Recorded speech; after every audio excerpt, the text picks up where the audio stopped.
আপনারা ইতিমধ্যে জেনেছেন সারা বাংলাদেশে বাংলাদেশ জাতীয়তাবাদী দলের কেন্দ্রীয় ঘোষিত প্রোগ্রাম হচ্ছে। সেই প্রোগ্রামে আলোকে আজকে আমাদের কুষ্টিয়া জেলায় এই জনসমাবেশ ছিল।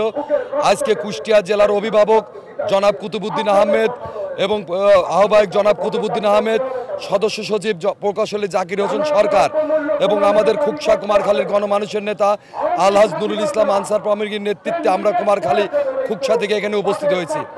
আজকের এই জনসমাবেশ প্রমাণ করে কুষ্টিয়া জেলার মাটি বিএনপির ঘাঁটি। আজকের এই জনসভায় সর্বাধিক লোক, আজকে লক্ষাধিক লোক উপস্থিত হয়েছে। এই জনসভায় আমাদের লক্ষ্য আর উদ্দেশ্য বাংলাদেশে যে আইন শৃঙ্খলা পরিস্থিতি অবনতি, দ্রব্যমূল্যের ঊর্ধ্বগতি এবং আগামী নির্বাচনে সরকারকে রোডম্যাপ দিতে হবে। এই লক্ষ্য এবং উদ্দেশ্য নিয়ে আমাদের কেন্দ্র কর্মসূচির অংশ হিসাবে আমরা এখানে উপস্থিত হয়েছি। সেই আলোকেই আজকে কুষ্টিয়া জেলা বিএনপির সমাবেশ শতভাগ সফল হয়েছে। বিগত দিন থেকে আজকে যে জনসভাগুলো আছে তার থেকেও 3 গুণ 4 গুণ বেশি লোকে আজকে জনসভাগুলো হয়েছে।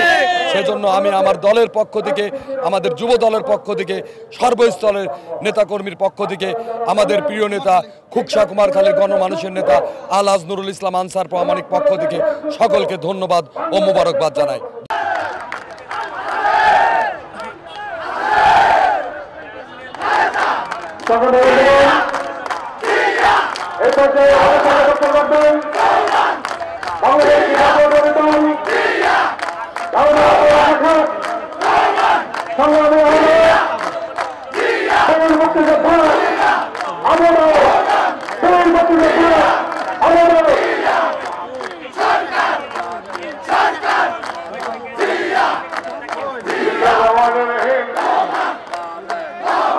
জনসভার প্রধান অতিথি